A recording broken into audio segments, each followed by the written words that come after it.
নমস্কার বন্ধুরা, আমি সোনালি আর আপনারা দেখছেন গার্ডেন প্যারাডাইস। আশা করছি সবাই খুব ভালো আছেন। আজকে আমি এখানে যে গাছের বিষয়ে তুলে ধরছি সেই গাছটির সাথে আগে আপনাদের পরিচয় করিয়ে দিই। দেখতে পাচ্ছেন এখানে একটি সুন্দর নীল রঙের ফুল ফুটে রয়েছে।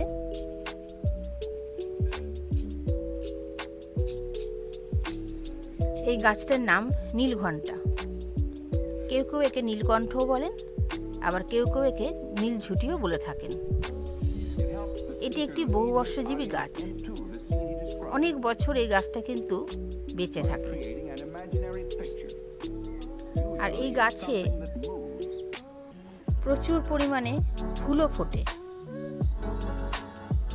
যখন একসাথে ফুলগুলো ফোটে কিন্তু গাছটা নীল হয়ে থাকে, সুন্দর চারিপাশে ফুলে ভর্তি হয়ে থাকে।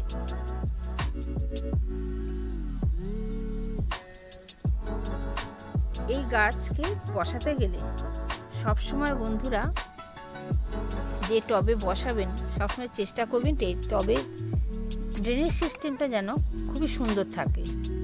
তবে যদি আপনারা মাটিতে বসান তবে তো কোনো চিন্তার বিষয় নেই। মাটিতে যে কোনো গাছ খুব সাধারণভাবে বসালে কোনো যত্নও করতে লাগে না, কোনো চিন্তাও করতে লাগে না। কিন্তু টবের ক্ষেত্রে আমাদের কিছু নিয়ম না মানলে সেই গাছ কিন্তু ভালো থাকে না। যেহেতু ছোট্ট জায়গার মধ্যে গাছগুলো থাকে, তাই গাছগুলোকে আমাদের প্রথমে বসানোর সময় সুন্দরভাবে তার ড্রেনেজ যে সিস্টেমটা থাকে সেই ড্রেনেজ সিস্টেমটাকে কিন্তু আগে ঠিক করে নিতে হবে। তাই যে কোনো টবে দেওয়ার আগে বন্ধুরা টবের নিচে যে হোলটা থাকে সেই হোলটা কিন্তু একটু খোলামকুচি দিয়ে আগে বন্ধ করবেন। তারপর কিছু নুড়ি পাথর, বালি চালার যে পাথরগুলো থাকে সেগুলো দিয়ে নেবেন। তার উপরে একটা বালির লেয়ার দিয়ে দেবেন। তাহলে কিন্তু আপনার সুন্দর ড্রেনেজ সিস্টেম তৈরি হয়ে যাবে। এরপরে আপনি তার মধ্যে মাটি দিয়ে গাছটাকে প্রতিস্থাপন করবেন। তো চলুন জেনে নেওয়া যাক কী ধরনের মাটিতে এই গাছটা খুব ভালো হয়। এই নীলঘণ্টা গাছ বেলে মাটি কিন্তু একদমই পছন্দ করে না। তাই এর জন্য যখন আমরা মাটি প্রস্তুত করব, 1 ভাগ নেব গার্ডেন সয়েল, 1 ভাগ নেব কোকোপিট, আর বালি দেবো খুব সামান্য পরিমাণ, আর যে কোনো কম্পোস্ট নেব আমরা 2 ভাগ। সব কিছু ভালো করে মিশিয়ে একটা সুন্দর মাটি আমাদের তৈরি করে নিতে হবে। বালি অল্প দেবো, কারণ একটু বালি না দিলে জলটা কিন্তু ঠিকমতো পাস করবে না। এই সব কিছু মিশিয়ে একটা সুন্দর মাটি আমরা তৈরি করে নেব। করে নিয়ে তবে কিন্তু আমরা এই গাছটিকে বসাতে পারবো। আর গাছ যে কোনো গাছ বসিয়ে নেওয়ার পর টব ভর্তি করে বন্ধুরা প্রথমে জল দিয়ে দেবেন। তখন লক্ষ্য রাখতে হবে যে সেই আমরা যে ড্রেনেজ সিস্টেমটা সুন্দর করে তৈরি করেছি সেখান দিয়ে জলটা পাস করছে কিনা সেটা আমাদের কিন্তু অবশ্যই খেয়াল করতে হবে।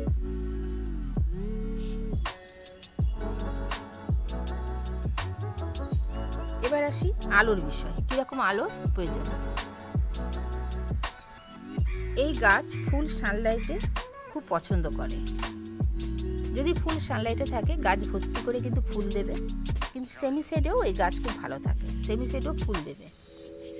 ফুল সানলাইটে রাখলে একটা কি প্রবলেম, ফুল প্রচুর দেবে কিন্তু ফুলটা খুব তাড়াতাড়ি কিন্তু এই যে দেখতে পাচ্ছেন তাড়াতাড়ি কিন্তু এইভাবে শুকিয়ে যায়। সেমি শেডেও ফুল দেয়, সেমি শেডেও ভালো ফুল দেবে, ফুলটা একটু ভালোও থাকে, তবে পরিমাণটা একটু কম হয়।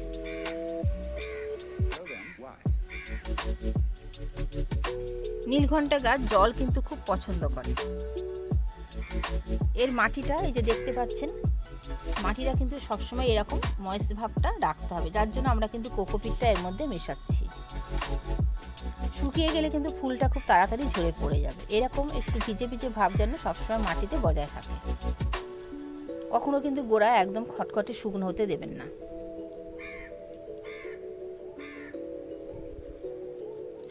বন্ধুরা আসি এবার এই গাছের খাবারের বিষয়ে।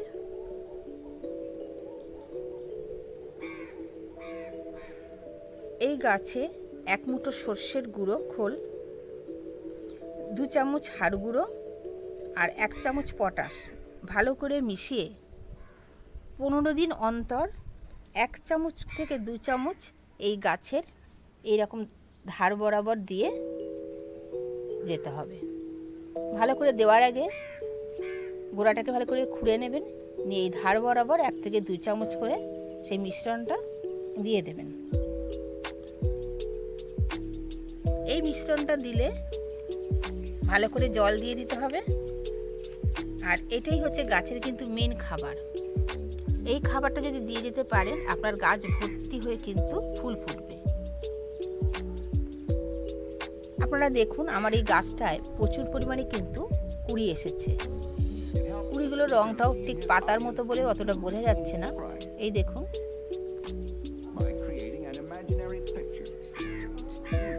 দেখতে পাচ্ছেন প্রত্যেকটা ডালে কিন্তু কুঁড়িতে ভরে রয়েছে। এগুলো যখন একসাথে ফুটবে গাছটা কিন্তু পুরো নীল হয়ে থাকবে। প্রত্যেকটা ডালেতে কিন্তু কুঁড়ি রয়েছে।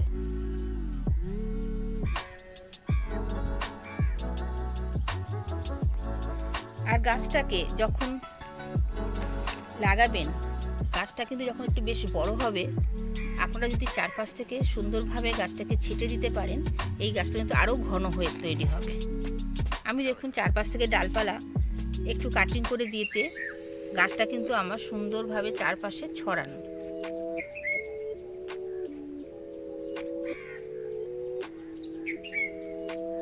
এই গাছটা না কাটলে কিন্তু একটা লতিও ওপর দিকে ওঠে।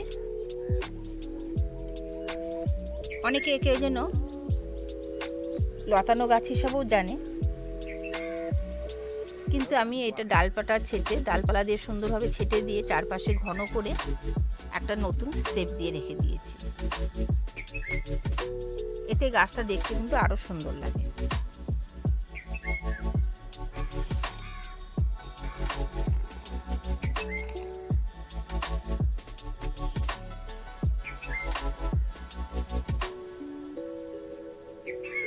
ফুলটাও দেখুন, ফুলটার কালারটাও কত সুন্দর, এত ডিপ নীল আর ভেতরটা একটা হলুদ রং আভা রয়েছে।